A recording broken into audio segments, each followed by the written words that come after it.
హల్లెలూయా. రెండు చేతులు ఆకాశానికి చూపిస్తూ దేవునికి మహిమలు చెల్లిద్దాం. హల్లెలూయా, హల్లెలూయా, హల్లెలూయా. బయట ఉన్న వారందరూ ప్రభు సన్నిధిలోనికి వచ్చి ఆశీనులు కావాలని ప్రేమతో మనం ఆహ్వానిస్తున్నాము. మన యొక్క ఈ 2వ సెక్షన్లో ఒక అర్ధగంట దేవుని యొక్క వాక్యం విన్న తర్వాత 2 గంటలకు సులువు మార్గం ప్రారంభమవుతుంది. 2:30 గంటల వరకు, 2:30 నుంచి 3 గంటల వరకు దివ్య పూజ బలి ఉంటుంది. సో మరి ప్రతి ఒక్కరు కూడా జరుగుతున్నటువంటి ఈ యొక్క దివ్య సాంఖ్యాలలో పాల్గొని దేవుని యొక్క కృపలు పొందుతారనే ప్రేమతో ఆహ్వానిస్తున్నాను. మరి లోపల ఉన్న వారికి దేవుని స్తుతించండి, దేవుని మహిమపరచండి, భక్తిగా కూర్చోండి. దేవుడు మనకు అందిస్తున్నటువంటి వర్తమానం పట్ల ఆసక్తి కలిగి జీవించాలని ప్రేమతో మనం చేస్తున్నాను. సో అందరూ కూడా లోపలికి రావాలని మనం చేస్తూ ఉన్నాను. యేసువా వందనం, యేసువా స్తోత్రం. అందరూ లేచి నిలవబడదామండి. ప్రతి ఒక్కరూ లేచి నిలవబడండి.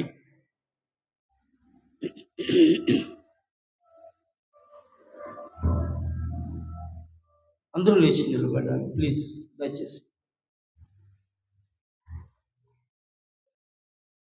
దేవుడు ఎక్కడున్నాడు? ఎక్కడున్నాడండి దేవుడు? మనలోనే ఉన్నాడులే. బైబిల్ చెప్పే విషయం, పరలోకంలో దేవుడు ఉన్నాడు కదా. కూర్చుంటే పరలోకం దగ్గరగా ఉంటుందా? నిలబడితే పరలోకం దగ్గరగా ఉంటుందా? నిలబడితేనే పరలోకం. కాస్త ఇంచుమించు 4 అడుగులు, 5 అడుగులు, 6 అడుగులు, లేదా ఇంకా పొడవుగా ఉన్న వాళ్ళకి 8 అడుగులు దగ్గర అవుతుంది. దేవునికి స్తోత్రం కలుగుగాక. కూర్చుంటే పరలోకం దగ్గరగా ఉంటుందా? అప్పుడు అందరూ అందుకున్న తర్వాత మీరు బాధపడతారు. ఏమని? అరే వీళ్ళందరూ అందేసుకున్నారా, నాకు దొరకలేదు అని. దేవునికి స్తోత్రం. కాబట్టి ప్రభుని అందుకుని చేతులు ఆకాశానికి చూపిస్తూ దేవునికి మహిమలు చెల్లించండి. ఎందుకంటే ప్రభునందు ప్రియులారా, దేవునికి ఇష్టమైనదే స్తుతి కదా. దేవునికి స్తుతులు చెల్లిస్తే దేవుడు చాలా సంతోషపడతాడు. ఇంకొక విషయం చెప్పనా, స్తుతి మన స్థితిని, చక్కగా చెప్తున్నారు, గట్టిగా చప్పలు కొట్టి దేవుని మహిమపరచండి. హల్లెలూయా. స్తుతి ఏం చేస్తుంది? మన స్థితిని మారుస్తుంది అన్నమాట. అందుకనే స్తుతించడానికి ఎవరు వెనుకాడకూడదు. ఇక్కడ స్తుతి జరుగుతుందంటే ఎవరు దీని నుంచి బయటికి పోకూడదు. ఎందుకంటే ఇష్టమైనదే స్తుతే దేవునికి ఇష్టమైన స్థుతి. అందుకనే కూర్చున్నా, లేచినా, బండి మీద వెళ్ళినా, ఎక్కడికి వెళ్ళినా ఒకే ఒక మాట పలకలే, దేవా నీకే స్తుతి, దేవా నీకే స్తోత్రం, దేవా నీకే మహిమ, దేవా నీకే ఘనత, దేవా నీకే ఆరాధన అని దేవునికి స్తుతిస్తే ఆ స్తుతి వల్ల మన స్థితి మారుతుందండి. ఆమేన్ చెప్పండి, గట్టిగా చెప్పండి. హల్లెలూయా, హల్లెలూయా. అందరికి వచ్చినటువంటి కీర్తన మరి పిల్లలు పాడమని ఆశతో కోరినారు. తిరు రక్తంతో అనేటువంటి పాట భక్తిగా పాడుకుందాం. ఇది కూడా చప్పట్లు కొడుతూ దేవునికి మహిమలు చెల్లించుకుంటూ ఆ పాటను పాడుకుందాం. తిరు రక్తముతో ఆదుకొని తిరు రక్తంతో కడుగుమయ అనేటువంటి పాట మనం పాడుకుని దేవునికి మహిమలు చెల్లించుకుందాం. తిరు రక్తంతో ఆదుకొని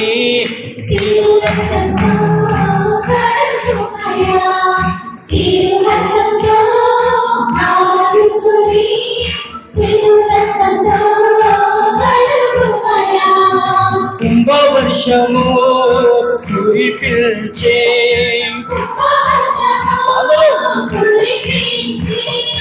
యేసుని రక్తం, యేసుని రక్తం, యేసుని తిరు రక్తం, యేసుని రక్తం, యేసుని రక్తం, యేసుని తిరు రక్తం.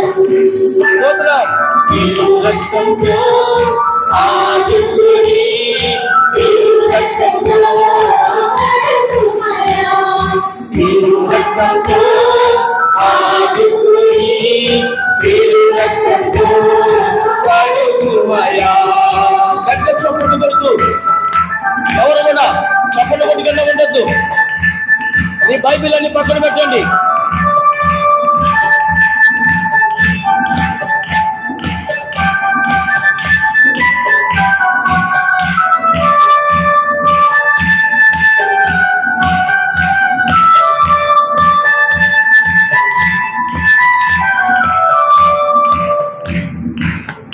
పాపములు తొలగించుము, శాపములు మార్చుము.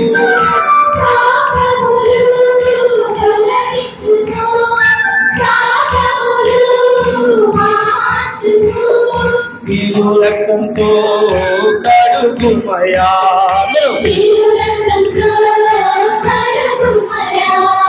తిరు రక్తంతో ఆదుకుని, తిరు రక్తంతో కడుగుమయా, తిరు రక్తంతో ఆదుకుని, తిరు రక్తంతో కడుగుమయా.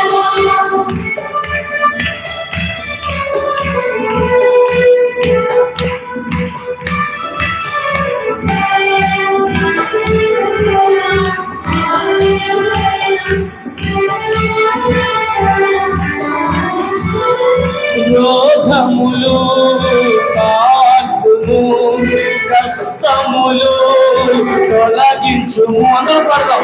రోగములు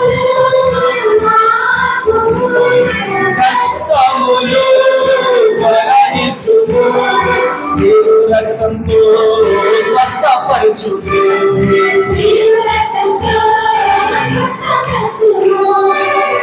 రక్తంతో స్వస్థపరచుము,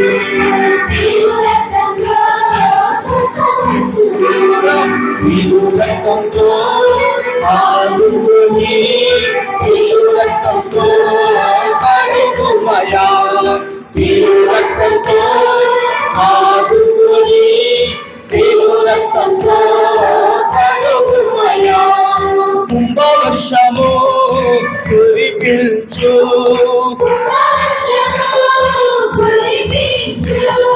కుంభవర్షము కురిపించు,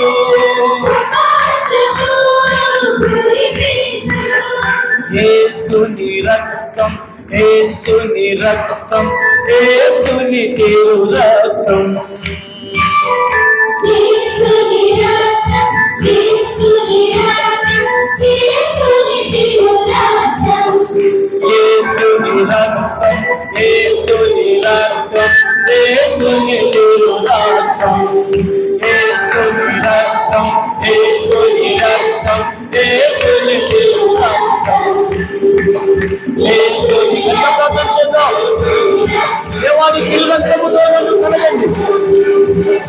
యేసువా, మా పాపములు తొలగించండి, మా రోగములు నయం చేయండి, మమ్మ శుద్ధి చేయండి, మమ్మ స్వస్థపరచండి. దేవా, మమ్మలను కడగండి.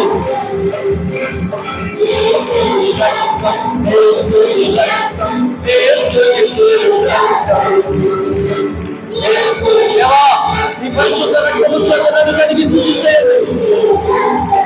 దేవా, నీ పరిశుద్ధ రక్తము చేత నన్ను అభిషేకించండి. యేసు నీ రక్తములో స్వస్థత, యేసు రక్తములో స్వస్థత, యేసు రక్తములో వేలు, యేసు రక్తములో జీవము. హల్లెలూయా, యేసయ్యా.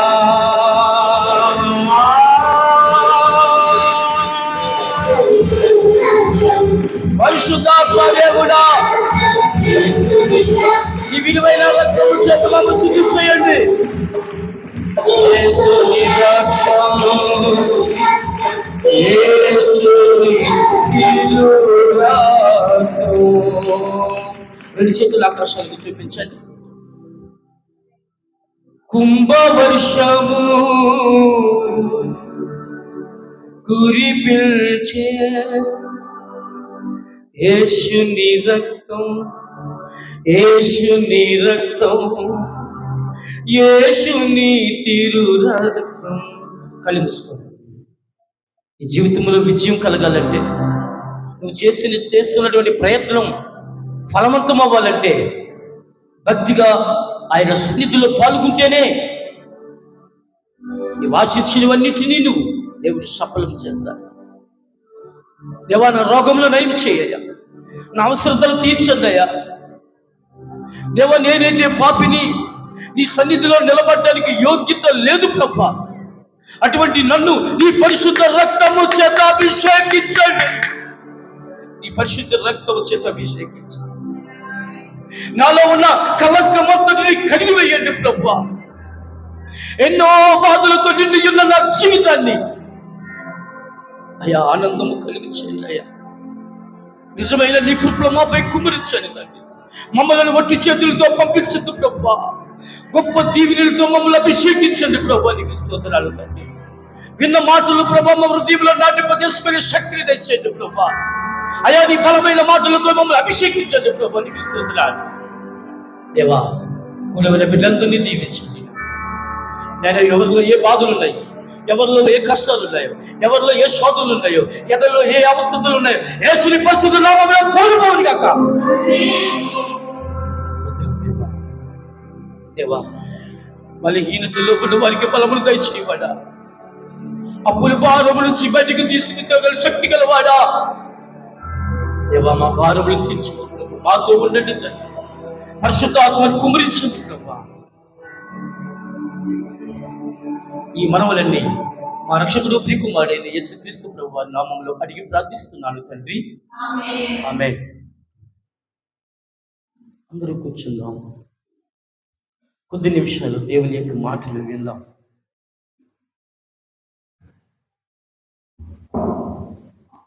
ఎంతో ఆసక్తితో ఇంతవరకు బ్రదర్ ప్రకాష్ దేవుని యొక్క సందేశం విన్నప్పుడు 40 నిమిషాల వరకు దేవుని సందేశం విన్నారు. ఇంకా ఆశతో మీరు దేవుని మాటలు వినాలనేటువంటి తపనతో ఉన్న ఎందరి దేవుడు దీవించిన గాక. ప్రభునందు ప్రియులారా, రాత్రి ఓబావారి ఇంటి దగ్గర ప్రార్థనలో ఏ సందేశాన్ని దేవుడు వినిపించారో ఎవరైనా చెప్తారా? రాత్రి నేను మాట్లాడాను కదా.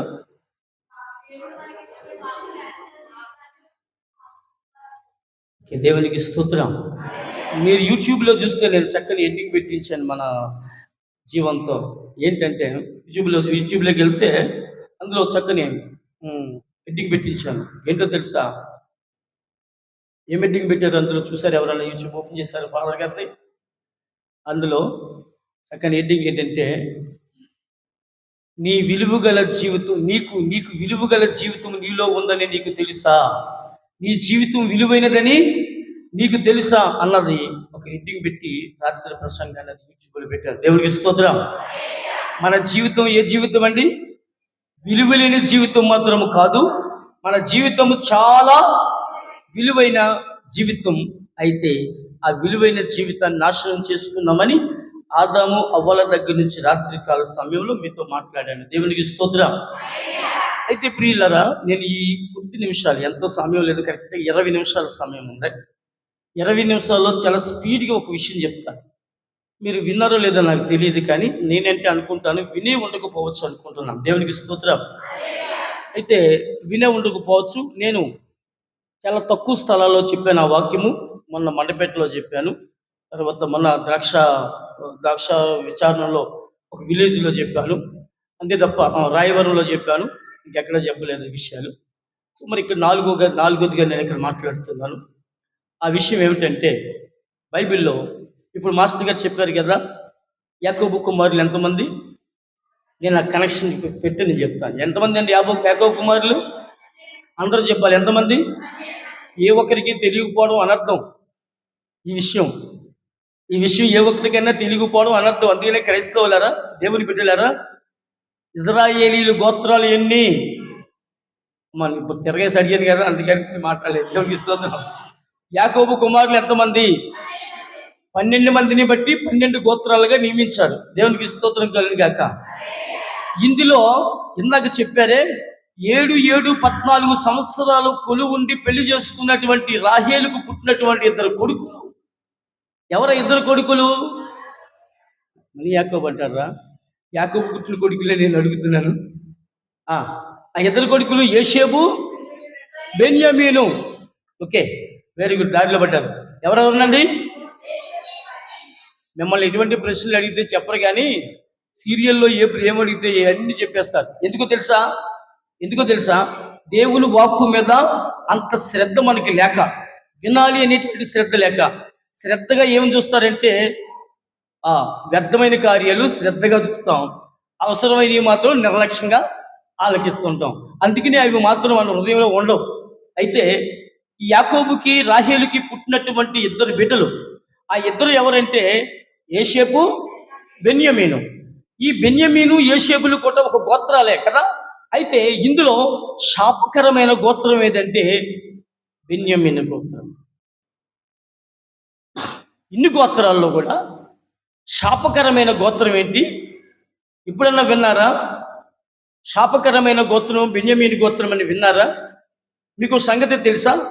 బెన్యామీను గోత్రములో ఉన్న ప్రతి ఒక్కడు కత్తి వాత పడి నశించిన వాడే.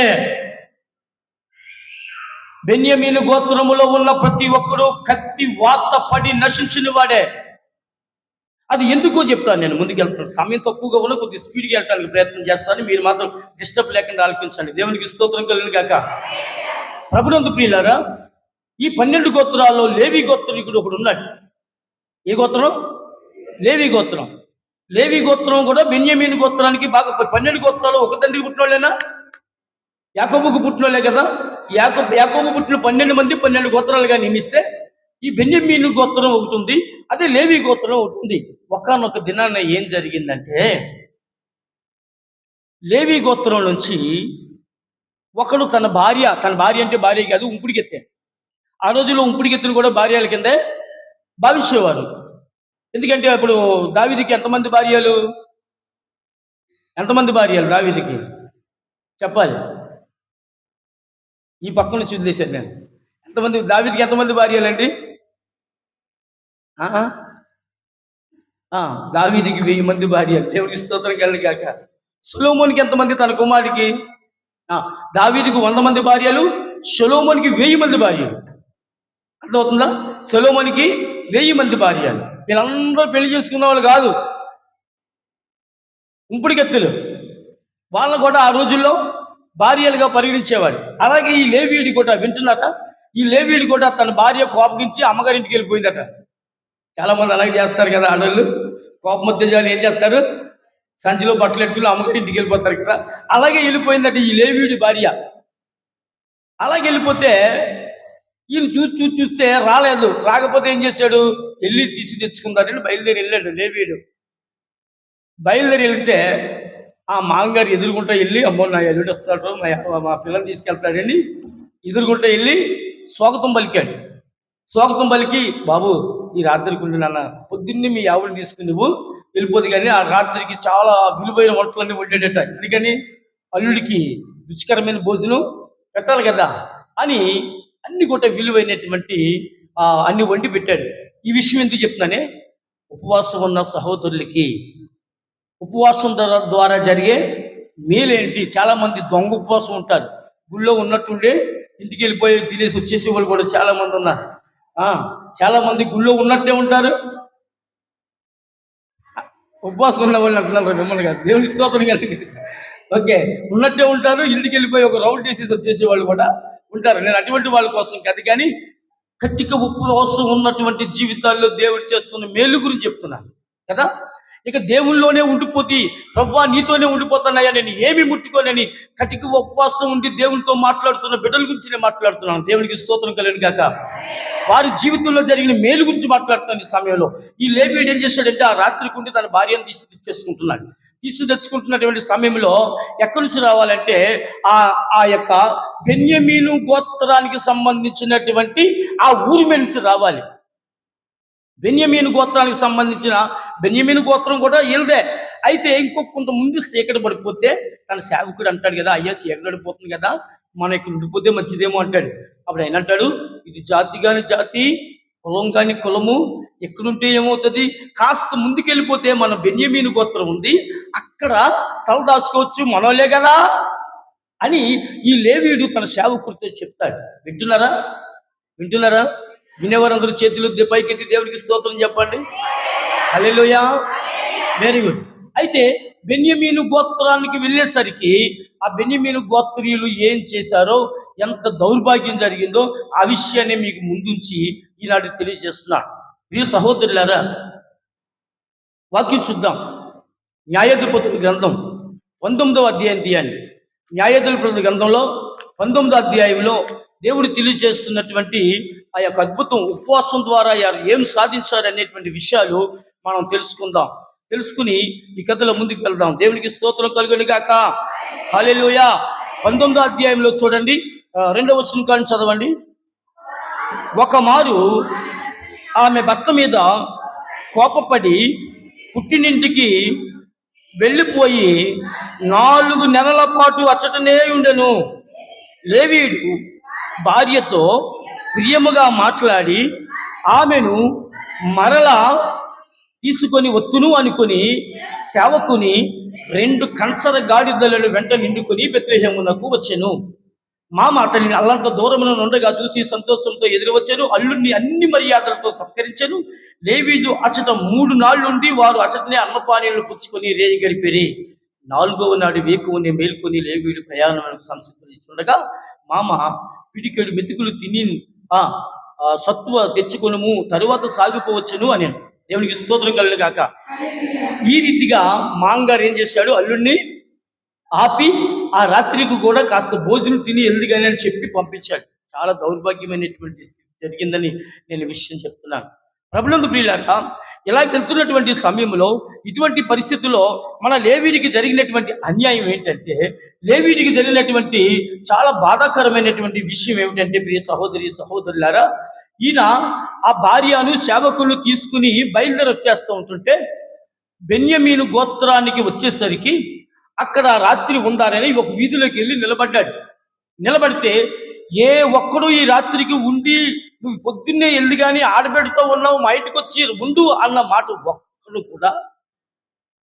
పేరుకి మాత్రం ఒకే తండ్రి బిడ్డలు, పేరుకి మాత్రం ఒకే తండ్రి బిడ్డలు, పేరుకి మాత్రం ఒకే కుటుంబానికి సంబంధించిన వారు, పేరుకి మాత్రం ఒకే గోత్రానికి సంబంధించి ఒకే రక్తాన్ని పంచి పుట్టినటువంటి బిడ్డలు. కానీ ఆ రాత్రి ఈ ఆడబిడ్డతో నువ్వు ఇక్కడ ఏమి నిలబడతావు, మా ఇంటికి వచ్చి ఉండు అన్నవాడే లేడు. అయితే ఒక పొరుగు దేశస్తుడు బెత్లెహేముకి సంబంధించినటువంటి ముసలోడు చేలోకి వెళ్ళి పని చేసుకుని వస్తూ, ఏం బాబు నువ్వు ఎక్కడ నిలబడ్డావు అని అడిగితే, ఎవరన్నా ఈ రాత్రికి కాస్త నాకు తలదాచుకోవడానికి స్థలం ఇస్తారేమోనని నిలబడ్డానని అంటాడు. అటువంటి పరిస్థితిలో నేనున్నాను, నా ఇంటికి రా, నీ గాడిదలకు కూడా నేను భోజనం పెడతాను రమ్మని ఆ ముసలివాడు ఇంటికి ఆహ్వానిస్తాడు. ఇంటికి ఆహ్వానిస్తే ఆ రాత్రికాల సమయంలో జరిగినటువంటి సన్నివేశం ఏంటో చెప్పలా, ఎంత భయంకరమైన సన్నివేశం జరిగిందంటే, ఆ బెన్యమీను గోత్రములో ఉన్నటువంటి యవ్వనస్తులు మగవారు అందరూ వెళ్ళి, నీ ఇంటికి వచ్చిన ఆడదాన్ని పంపించు, ఈ రాత్రి మేము అనుభవించాలి అని ఆ ఇంటి మీద పడి ఏం చేస్తున్నారే, ఆమెను అప్పగించమంటే పెద్ద ఆయన అంటాడే, బాబు ఇదిగో నా మనవరాళ్ళు ఉన్నారు, నా బిడ్డలు ఉన్నారు, కావాలంటే నా బిడ్డలను ఇంకా మీకు అప్పగిస్తాను, కానీ నా యొక్క ఇంటికి వచ్చినటువంటి అతిథులు మాత్రము మీకు అప్పగించినట్టే. ఆ ముసలివాడిని పట్టుకుని కొట్టి గొడవ చేస్తుంటే అప్పుడు భర్త ఏం చేస్తాడంటే, లేవీడు ఏం చేస్తాడంటే, స్వయంగా ఆ లేవీడే తన భార్యను తీసుకొచ్చి వాళ్ళకి అప్పచెప్పిస్తే తెల్లవారు ఆ బిడ్డని పాడు చేసి, తెల్లవారు ఆ బిడ్డతో మరి అఘాయిత్యము చేసి ఉదయం తీసుకొచ్చి ఆ ద్వారబంధం దగ్గర చేస్తారు. టైం లేదు కాబట్టి మీకు స్పీడ్గా చెప్తా ఉన్నాను. ఆ ద్వారబంధం దగ్గర పని చేస్తే భర్త వచ్చేసరికి భార్య మూలుగుతూ ఉంటుందంటే ఆఖరి గడియల్లో ఉంటుంది. ఈ ఆఖరి గడియలో ఉంటే, చావుకు ఆఖరి గడియల్లో ఉంటే ఆమెను ఎత్తుకుని కౌగిలించుకుని ఆమెను ఎంతో ఏడ్చి ఏం చేస్తారంటే, ఆ ఏడుస్తున్నటువంటి సమయంలో ఆ భార్య తన భర్త చేతుల్లో ప్రాణాన్ని విడిచేస్తుంది, చచ్చిపోతే ఈ లేవీడు ఏం చేస్తాడే, తన పట్టణానికి తీసుకెళ్ళిపోయి ఇశ్రాయేలు పట్టణంలో ఏం చేస్తాడో తెలుసా, 12 ముక్కలు చేసేస్తాడు భార్యని. ఎన్ని ముక్కలు? 12 ముక్కలు చేస్తాడు. ఎందుకు 12 ముక్కలు చేశాడు? 12 గోత్రాలు కాబట్టి. అప్పుడు ఒక్కొక్క ముక్క ఒక్కొక్క గోత్రానికి పంపించేస్తాడు. వింటున్నారా? ఒక్కొక్క ముక్క ఒక్కొక్క గోత్రానికి పంపించేసి ఆ గోత్ర నాయకులకి ఏమని లేఖలు పంపిస్తాడే, నాకు న్యాయం చేయండి, నా వారు కదా అని నేను ఆ ఫంక్షన్ చేరితే, నా వారు కదా అని ఎవరైనా ఆదరిస్తారని, నా వారు కదా, నా జాతి వారు కదా అని వెళితే, నా భార్యను తెల్లవారులు పాడు చేసి ఈనాడు శవాన్ని నాకు అప్పగించిన వారి పట్ల నాకు న్యాయం జరగాలి, నాకు న్యాయం జరిపించండి అని ఈ లేవీడు ఏం చేస్తాడంటే, ఇజ్రాయేలీలు 11 గోత్రాలకు కూడా 11 లేఖలు పంపిస్తాడు. 11 మందికి పంపిస్తే, నాకు న్యాయం జరగాలి, నాకు న్యాయం జరగాలి, నాకు అన్యాయం జరిగింది, నేను నా వాళ్ళని వెళ్తే చూసారండి, నాన్న వాళ్ళు ఏం చేయాలండి? ఆదరించాలా వద్దా? నాన్న వాళ్ళు కాకేసి అంత ముద్ద పెట్టాలా వద్దా? బాబు ఈ రాత్రికి ఉండాలి అని అనాలి కదా. వాళ్ళకి తెలుసు, ఎందుకంటే లేవీలు ఎలా ఉంటారో, ఇజ్రాయేలీలు జాతి అంతా ఏ రకంగా ఉంటారో వాళ్ళకి తెలుసు. మనిషిని చూస్తేనే తెలిసిపోద్ది వాళ్ళ కట్టుబట్ట కదా. అయినా కానీ వాళ్ళు అఘాయిత్యానికి పాల్గొన్నారు. నాకు న్యాయం జరిపించండి అని ఈయన ఏం చేస్తాడే, తన అన్ని 11 గోత్రాలకి లేఖలు పంపిస్తే, ఏంటి లేవీడేంటి గోల పెడతా ఉన్నాడు, ఇది గొడవ ఏదో తేల్చేద్దాం రండి అని 11 జాతుల వారు వస్తారు. 11 మంది జాతుల వారు వచ్చి ఏం చేస్తారంటే, లేవీడిని ఏమి జరిగింది నీకు, ఏంటి గోల ఏంటి అని అడిగితే, ఆ పోసగుచ్చినట్లు జరిగిందంతా 11 గోత్రాల వారికి చెప్తాడు.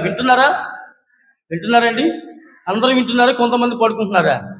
జాగ్రత్తగా వినండి. ఉపవాసం వల్ల ఉపయోగం ఏంటో చెప్తున్నాను నీకు. ఉపవాసం అంటే తెలుసు కదా. ఏంటి ఉపవాసం అంటే ఏంటి? ఉప్మా, పెసరట్టు, వడ అన్నీ ఉన్నాయి కదా అందులో. ఉవ్వు అంటే ఉప్మా, పా అంటే పెసరట్టు, వా అంటే వడ, సా అంటే ఏంటి? సర్దుకుడు. దేవునికి స్తోత్రం. అయ్యం కాదు ఉపవాసం అంటే, వాటన్నింటినీ విడిపించడమే ఉపవాసం అంటే. దేవునికి స్తోత్రం. ఓకే, ఉపవాసం యొక్క అంటే ఏమి తినకుండా ప్రభు దగ్గరే కూర్చోవడం వల్ల జరిగేటువంటి మేలు, ఏమి కూడా భుజించకుండా దేవునితో పట్టుకుని గోజాడితే, దేవుణ్ణి పట్టుకుని గట్టిగా పట్టుకుని ప్రార్థిస్తే జరిగే మేలు గురించి చెప్తున్నాను నేను ఇప్పుడు. దేవునికి స్తోత్రం. న్యాయం జరిపించమని ఎప్పుడైతే ఈ లేవీయుడు అడిగాడో వెంటనే ఆ 11 గోత్రాల వారు వచ్చి ఏం జరిగిందంటే, జరిగింది పోషకున్నట్లు చెప్పాడు.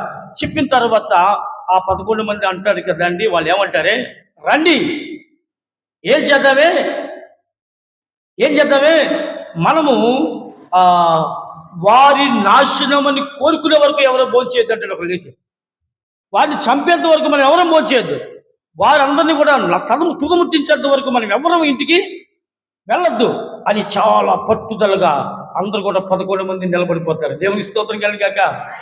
ఈ 11 మంది నిలబడిపోతే, ఈ 11 మంది పట్ల జరిగినటువంటి కార్యం ఏంటంటే, ప్రియ సహోదరులారా, ఈ 11 మంది వెళ్ళి కబురు పంపిస్తారు. ఎవరికి? బెన్యామీను గోత్రంలో ఉన్నటువంటి నాయకులకి.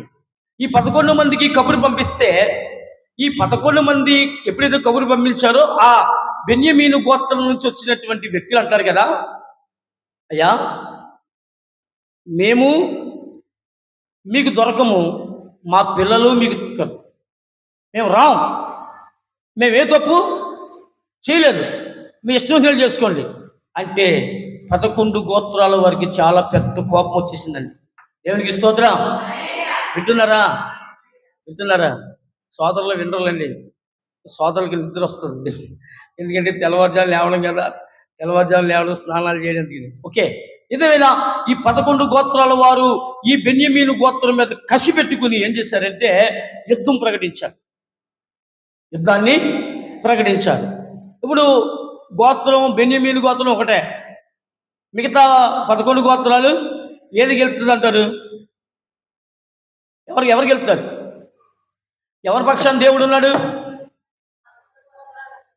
న్యాయం అయ్యపుంది చెప్పాలి. మీరు మాట్లాడట్లేదు, మీరు అన్నదని నేను చెప్తాను, మీకు తెలుసు అన్ని విషయాలు. న్యాయం అయ్యపుంది. బెన్యామీను గోత్రాల వైపు న్యాయం ఉందా? మిగతా 11 గోత్రాల వైపు న్యాయం ఉందా? కదా. అయితే ఈ 11 మంది బెన్యామీను గోత్రం మీద యుద్ధానికి వెళ్తే ఏమి జరుగుతుంది అనుకుంటున్నారు? అక్కడ చూద్దాం ఏమి జరిగిందో. 20వ అధ్యాయంలో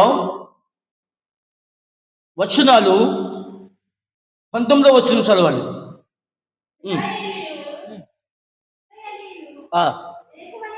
వేకునే పోరులకు ఆయుత్తమై గిబియాకెదురుగా గుడారము పన్నిరి. గిబియా పట్టణములో బెన్యామీనీయులు ఉన్నారు.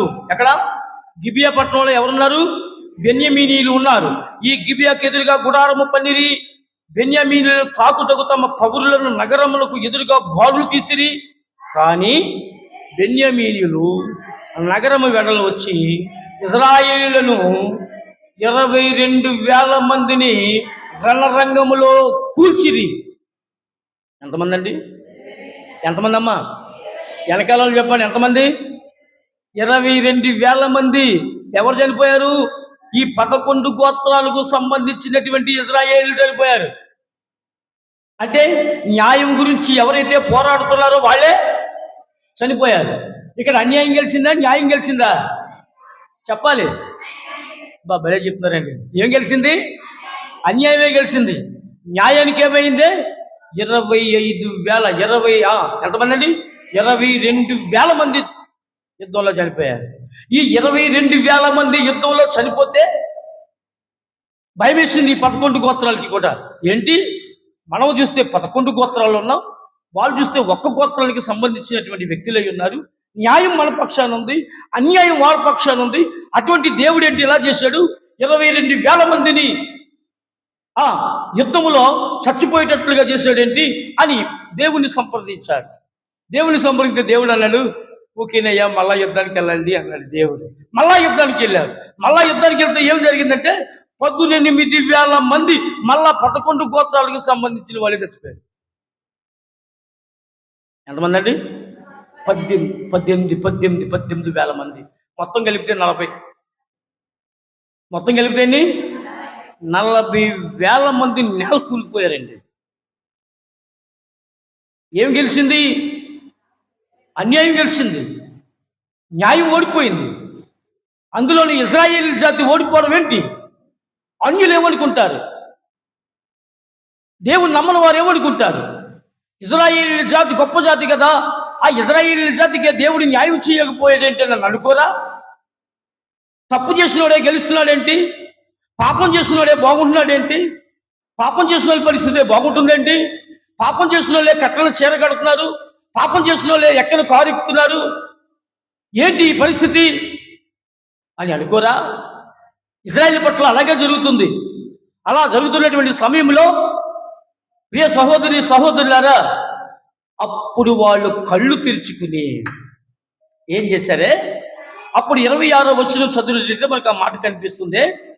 ఇజ్రాయేలు ప్రజలందరూ ఎక్కడికి వెళ్ళి, దాని గురించి తర్వాత మాట్లాడుకుందాం. బేతేలుకి వెళ్ళి దేవుని సముఖములో కూర్చుండి పెద్ద పెట్టిన దేవాలయంలోకి ఎందుకు వస్తారో తెలియదు.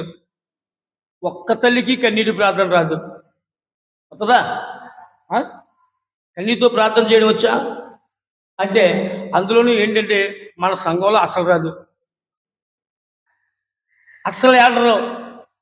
నిజానికి ఏడవలసిన సంఘం మనదే. ఎందుకంటే ప్రతి పూజలోనూ జననం, మరణం, పునరుత్థానం గురించి జ్ఞాపకం చేస్తుంది. అర్థవుతుందా? ప్రతిరోజు జరుగుతున్నటువంటి పూజలో జననం, మరణ, పునరుత్థానాలను జ్ఞాపకం చేసుకుంటున్నాం మనం. అటువంటిప్పుడు కన్నీరు పెట్టవలసిన వాళ్ళం ఎవరమే? మనము. ప్రభా, నా గురించి ఆ రొట్టె విరిచినప్పుడు కన్నీరు రావాలి, ఇదిగో ఇది నా శరీరము అన్నప్పుడు కన్నీరు రావాలి. దేవా, నీ శరీరాన్ని నాకు ఆహారంగా పెడుతున్నావా? మనం ఏం చేస్తామంటే అలా ఉండిపోతాం, కానీ కనీసం ఆ విధేయతతో కూడినటువంటి ప్రార్థన కూడా చెయ్యం. అయితే ప్రియ సహోదరి సహోదరులారా, ఈ ఇజ్రాయేలీలు అందరూ ఏం చేస్తున్నారంటే, ఇజ్రాయేల్ ప్రజలందరూ బేతేలులకు వెళ్ళి దేవుని సముఖమును కూర్చుండి పెద్ద పెట్టిన ఎలాగెచ్చారండి? ఒకసారి ఏడు చూపిస్తారా? చూపించిన దేవునికి స్తోత్రం కనుక. పెద్ద పెట్టుని ఏడ్చారటండి. దేవా, 40,000 మంది ఇజ్రాయేల్ ప్రజలు కూలిపోయారయ్యా. వాళ్ళ భార్యలు గొల్లుమని ఏడుస్తుంటే, వారి పిల్లలు గొల్లుమని ఏడుస్తుంటే ఎలాగ ఏడుస్తున్నారో తెలుసా? ఏడ్చుసు ఉదయం నుంచి అలాగే సాయంకాలం వరకు కూడా ఏం చేశారు? అబ్బా, ఎంత చక్కని మాట అండి. గట్టిగా చప్పులు కొట్టాలి. మనకిలాగే ఉదయం నుండి సాయంకాలం వరకు ఏం చేశారు? మధ్యలో ఎవరైనా వెళ్ళిపోయారంటారా? వెళ్ళిపోయి ఉంటారమ్మో మధ్యలో ఎవరన్నా ఇంటికి. ఆ? వెళ్ళలేదు. సాయంకాలం వరకు పట్టుదలతో పళ్ళు గట్టిగా బిగించుకుని పిల్లలు పెద్దలు అందరూ కలిసి ఏం చేశారంటే గుళ్ళుమని ఏడుస్తూ, దేవా నా జీవితాన్ని మార్చయ్యా, నాతో మాట్లాడయ్యానని ఏడుస్తూ ప్రార్థన చేశారండి. ఉపవాసంతో ప్రార్థన చేస్తే ఈ పాలు మీరు ఏం చేస్తారే, ఇప్పుడు మీరు కళ్ళు తెలుసుకున్నారు. మీ కార్యాలు జరగాలంటే ఏం చేయాలో తెలుసా? ఏం చేయాలండి? మన కార్యాలు జరగాలంటే ఏం చేయాలి? మన ఇంట్లో మన అమ్మాయిలకి పెళ్లి జరగాలంటే ఏం చేయాలి? అందరూ చెప్పాలి. ఏం చేయాలి? మన ఇంట్లో మన అబ్బాయికి ఉద్యోగం రావాలంటే ఏం చేయాలి? మన ఇంట్లో మన పిల్లలు 10వ తరగతి పాస్ అవ్వాలంటే ఏం చేయాలి? మన ఇంట్లో మేలు జరగాలంటే ఏం చేయాలి? ఇది మాత్రం క్రైస్తవులు మర్చిపోకూడదు. దేన్నైనా ఉపవాసము ప్రార్థనతోనే సాధించవచ్చని యేసుక్రీస్తు ప్రభు వారు చెప్పిన మాట. ఉపవాసం ఉండకుండా నువ్వు ఏది సాధించలేవు. ఇజ్రాయేలీలు సాధించగలిగారా? 40,000 మంది అన్నా చనిపోయారు, కానీ ఈ ఉపవాసం ఉండాలనేటువంటి విషయం మాత్రం వాళ్ళు నేర్చుకోలేకపోయారు, తెలుసుకోలేకపోయారు. తెలుసుకున్న తర్వాత ఉపవాసం ఉండి గుళ్ళు మనం ఏడ్చి దేవునికి మొరపెట్టగా దేవుడు ఏం చేస్తున్నాడు? చదవండి, మాటలు చదవండి ఇంకా ముందుకి. అహరోను మనవడు ఎలియాజరు కుమారుడు ఫినెహోను అచట యాజకులు నుండి వారు మమ్ము మా సోదరులైన బెన్యామీనులతో మరలా యుద్ధానికి వెళ్ళమంటారా? ఇంతటితో ఈ పోరాగించి మా దారి మేము చూసుకోమంటారా అని ఆ యాజకులు దేవునితో ముఖాముఖిని మాట్లాడితే దేవుడు చెప్తున్న మాటలు ఏంటంటే 31వ వచనం చదవండి. బెన్యామీనీయులు నగరము వెళ్ళవచ్చి ఇజ్రాయేలును తాకిరి, వారు పూర్వపు రీతినే బేతేలు. నేను ఈ బేతేలు గురించి చెప్పాలనుకున్నాను కదా, ఈ బేతేలు గురించి కూడా చెప్పకపోతే అదేదో అనుకుంటున్నారు మీరు. బేతేలుకి ఎందుకు వెళ్ళారు ఉపవాసం ఉండటానికి? చెప్పాలి. ఎస్, యాకోబు ఏం చేశాడే, ఆయనకు మేలు జరగాలని, ఆయన ప్రార్థన వినాలని యాకోబు దేవుని యొక్క కృప కొరకు బేతేలులోనే పీఠం కట్టాడు. అంతేకాకుండా ఎక్కడుందా మాట? ఆదికాండం తీయండి, బైబిల్ త్వరగా తీయండి. ఆదికాండంలో 35వ వచనంలో 3వ వచనం చదవండి. 35:3 ఆదికాండం. చూసారా, మనము బేతేలులోకి వెళ్ళిదాము. అక్కడ ఇక్కట్లను చుట్టుముట్టిన నాడు నా మొరను ఆలకించిన దేవుడు నేను వెళ్ళిన త్రోవ పొడుగునా ఆయన 1000 కన్నులతో, దేవునికి స్తోత్రం కలుగును గాక, ఆయన 1000 కన్నులతో ఎలా చేశాడట? ఇజ్రాయేలీలందరినీ కాపాడాడు, యాకోబు కుటుంబాన్ని కాపాడాడు. అందుకనే ఈ ఇజ్రాయేలీలు ఎక్కడికి వెళ్ళారు? ఎక్కడికి వెళ్ళారండి? బేతేలుకి వెళ్ళారు. కొంతమంది అంటారు మా ఆయన గుడికి రాడుగాడండి, అమ్మ పొద్దున్నే సిలుగు తీసేసుకుంటాడండి. నీ సిలుగుర్తి ఎవరికి కావాలండి? చాలా మంది అంటారు కదా, మా ఆయన గుళ్ళో కంటే రాడుగానండి, పొద్దున్నే లేచినండి సిలుగుర్తి తీసేసుకుంటాడండి. ఆ సిలుగుర్తు దేవుడికి కావాలా? కాదండి, దేవుని సన్నిధికి రావాలి. బేతేలుకి వెళ్ళారు వాళ్ళు. ఎందుకు వెళ్ళారు? బేతేలులో న్యాయం జరుగుతుంది. నువ్వు గుడికి రాకుండా ఎక్కడో ఉండి సిలుగుర్తి తీసుకుంటే పనవుతావు. నువ్వు గుడికి రాకుండా ఎక్కడో ఈ సిలువ స్వరూపం కనపడుతుందని నువ్వు తల వచ్చి నమస్కరిస్తే ఉపయోగం లేదు. చేయొచ్చు, కానీ దానికన్నా ప్రధానం ఏంటో తెలుసా? బేతేలులకు రావాలి అంటే పీఠం ఉన్న చోటకి రావాలి, పీఠము కట్టబడిన చోటికి రావాలి. అక్కడే పరిశుద్ధులైన దేవుడు మందసములో కొనియాడబడుతున్నాడు. అక్కడే నీకు దేవుడి మేలు చెయ్యనుగాక. వింటున్నారా? వెంటనే బేతేలుకి వెళ్ళిన తర్వాత ప్రార్థన చేసిన తర్వాత ఇజ్రాయేలుకి ఏం జరిగింది? విజయం చేకూరిందన్నమాట అండి. 33వ వచనం చదవండి. అప్పుడు ఇజ్రాయేలు సైన్యమున బాల్తామారు వద్ద శత్రువులను ఎదిరించి అంతలో దాగి ఉన్న ఇజ్రాయేలు కూడా గిబియాకు పడమటి వైపు నుండి రావలెను అని కూడబలుకుకొనిరి. ఆ రీతిగా కలియబలుకుని ఇజ్రాయేలు 10,000 మంది వీరులను ఎన్నుకొని గిబియా మీదకి పంపిరి. అసలు పోరు ముమ్మరమయ్యను, కానీ బెన్యామీనులకు తమ వినాశనము దాపురించింది. గట్టిగా చెప్పులు కొడదామా? ఇప్పుడు ఏది గెలిచిందండి? న్యాయం గెలిచిందా, అన్యాయం గెలిచిందా? మీకు ఇంకా కిందకి చదివితే మాట్లాడంటే యావే బెన్యామీనులను ఓడింపగా ఇజ్రాయేలీయులు శత్రువులను 25,000 నూరుగురిని తునుమాడిరి, వారందరూ కత్తి దుయ్యగల వారే. దేవునికి స్తోత్రం కలుగును గాక. మహావీరుల్ని ఇక్కడ రాశారు, మహావీరుల్ని. ఇంకా బెన్యామీనులు ఎంతమంది చచ్చిపోయారు? ఇప్పుడు చెప్పండి, న్యాయం గెలుస్తుందా అన్యాయం గెలుస్తుందా? మరి న్యాయం గెలవాలంటే ఏం చేయాలి? ఉపవాసం ఉండి ప్రార్థన చేయాలి. అద్భుతంగా చెప్తున్నారు. దేవునికి స్తోత్రం కలుగును గాక. ఈ మాటలు ఉపవాసం ఉండాలని తల్లులకే చిల్లుమని కొరడ దెబ్బలాగా ఉండాలి. ఉపవాసం ఉండని వాళ్ళకి, ఉండగలిగినా ఉండలేని వారికి, ఉండగలిగినా ఉండని వారు ఉంటారు కదా, ఉపవాసం ఉండగలుగుతారు కానీ ఆశల చేత. దేవునికి స్తోత్రం కలుగును గాక. నేను ఉపవాసం ఉంటానని చెప్పుకొని మాంసం వండుకు తినేస్తారు. మాంసం తినేస్తున్నారా? చాలా మంది తింటున్నారా? తినట్లేదు కదా. దేవునికి మీరు చాలా సంతోషం. చాలా అద్భుతమైన మాంసము ఉపవాసం ఉన్నప్పుడే. ఉపవాస దినాల్లో మాంసం తినకూడదు, నీసు ముట్టుకోకూడదు. రుచికని మరి భోజనాలు ఏవి ముట్టుకోకూడదు. ఎక్కడన్నా ఉందా బైబిల్లో? అలాగే రాసిందా? ఎక్కడ లేదా? దానియేలు గ్రంథం తీయండి. ఒకవేళ ఆ మాట విన్న తర్వాత కూడా జాగ్రత్త పడతారేమో. దానియేలు గ్రంథం తీయండి. 10వ అధ్యాయంలో 2వ వచనం చదవండి, చూద్దాం. చాలా దేవుని స్తోత్రం కలుగును గాక. దానియేలే జాగ్రత్తగా వినండి. దానియేలు 21 రోజు దేవునికి మప్పించుకున్నాడండి. ఎన్ని రోజులు? 21 రోజు అంటే 3 వారాల పాటు దేవునితో ఉంటానని మాటించుకుని ఏం చేశాడు? చదవండి. మంచి భోజనమును కానీ, ఏంటండి అది? గట్టిగా చెప్పండి అమ్మా. కొంతమంది బైబిల్ ఎక్కడ లేదన్నారు కదా. మంచి భోజనమును కానీ మాంసమును కానీ భుజించలేదు, ద్రాక్షాసారయము కూడా సేవించలేదు. ఎందుకంటే నాకు న్యాయం జరగాలంటే నాకు రుచికరమైన భోజనం తినకూడదు. నాకు న్యాయం జరగాలంటే నాకు ఇష్టమైన మాంసాన్ని నేను తినకూడదు. దేవుని కొరకు నాకు ఇష్టమైనవన్నింటినీ త్యాగం చేయాలి అని నేను ఏం చేశాడంటే వాటన్నింటినీ విడిచిపెట్టాడండి. గట్టిగా చెప్పలు కొట్టి దేవుని మహిమపరిచాడు.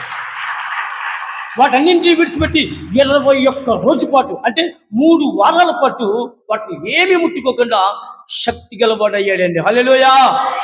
మహాబలము గల వీరుడయ్యాడండి. హల్లెలూయా. కలలను భావించే జ్ఞానాన్ని కలిగిన వాడయ్యాడండి. హల్లెలూయా. సింహాల బోన్లో వేస్తే నోరు మూసుకుని కూర్చున్నాయండి సింహాలన్నీ కూడా. దేవునికి స్తోత్రం కలుగును గాక. సింహాల బోన్లో వేస్తే ఏం చేస్తాయి సింహాలు? ఇంకా లోపల పడకుండానే పైకి ఎగిరి అందేసుకుంటాయి. అందుకే అవునండి. కానీ అవి ఏం చేస్తాయే? దానియేలు దగ్గరికి వచ్చి నోరు మూసుకుని కూర్చున్నాయండి. దేవునికి స్తోత్రం కలుగును గాక. నోరు సాపడానికి కూడా సరిపోలేదు. ఎందుకో తెలుసా? దైవ శక్తి కలవాడు, న్యాయాన్ని జరిగించేవాడు. దేవునికి స్తోత్రం. ఇన్ని విషయాలు వింటున్నా కానీ వినబడినట్లుగానే మన జీవితాలు ముందుకు కొనసాగుతాయి. ఇన్ని విషయాలు తెలిసినా కానీ ఎందుకు మనం పాటించడానికి కాస్త ముందుకు మనం తెలుసుకోలేకపోతున్నాం. బైబిల్లో ఇన్ని విషయాలు మనకు తెలియజేయబోతున్నా కానీ వాటిని పాటించడానికి మాత్రం మనం ఏం చేస్తున్నామే? నిర్లక్ష్యం చేస్తూ ఉన్నాం. ప్రియ సహోదరులారా, మీరు పాటిస్తే ఇశ్రాయేలీయులు ఎలాగైతే ఉపవాసం ఉండి ప్రార్థన చేయగా ఆ బెన్యామీనీని ఒక్కరిని కూడా బ్రతకకుండా నాశనం చేశారో అంత శక్తి మనందరికీ దయచేయును గాక. మనం ఎవరు నాశనం చేద్దాం? దుష్టుడైన సైతాను ఆశలు నాశనం చేద్దాం. దుష్టుడైన సైతాను కోరికలు నాశనం చేద్దాం. మన శారీరక వాంఛలు నాశనం చేద్దాం. మన కళ్ళకు గట్టిగా వస్తున్నటువంటి కోరికలను, చెడు చూపులు నాశనం చేద్దాం. మన నోటికి వస్తున్న చెడు మాటలు నాశనం చేద్దాం. మన దేహం అనుభవించాలనుకున్నటువంటి చెడు కోరికలు నాశనం చేద్దాం. నాశనం చేసి దేవుని కృపలు సంపాదించుకుందాం. దేవుని నామానికి స్తోత్రం కలుగును గాక. హల్లెలూయా, హల్లెలూయా. కాబట్టి ప్రియ సహోదరి సహోదరులారా, ఏమైంది? ఈ లేవీయుడు తన భార్య, లేవీయుడికి న్యాయం జరిగిందా లేదా? ఎప్పుడైతే ఐగుప్తీయులందరూ చచ్చిపోయారో బెన్యామీనుడు దేవునికి వెనలేని స్తోత్రాలు చెప్పాడు. నా భార్యను చంపిన వారందరూ కూడా నాశనం అయిపోయారు అని గట్టిగా ఎంతో లేవీయుడు ఆ దేవునికి ఘనమైన స్తోత్రాలు చెల్లించాడు.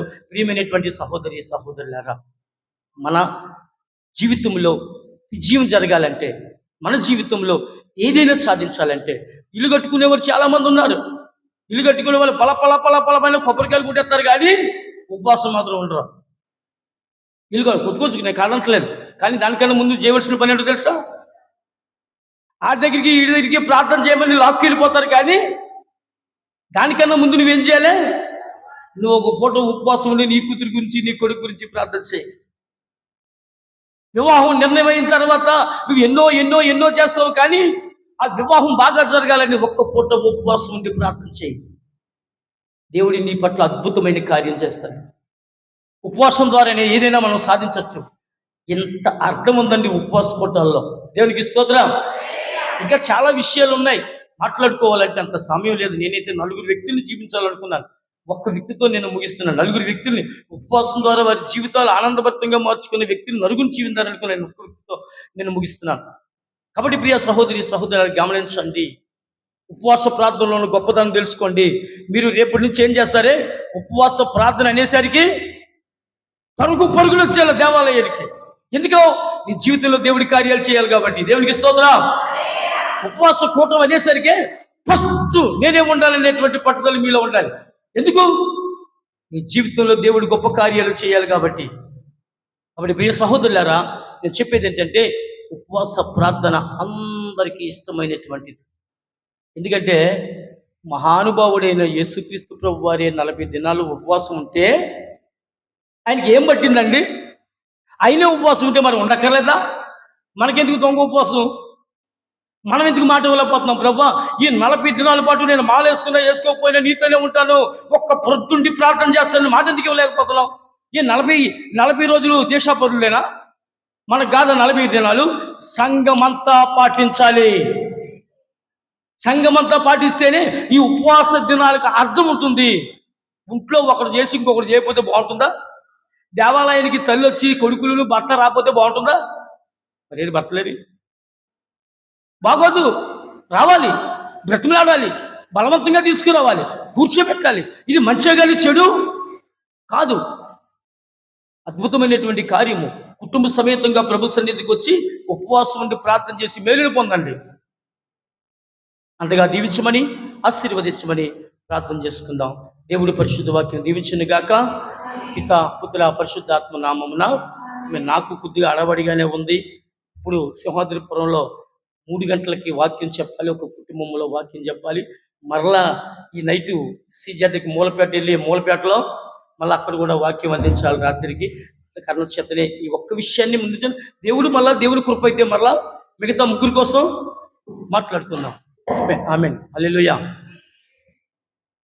పరిశుద్ధ శిలువ మార్గం కొరకు సిద్ధం చేయండి.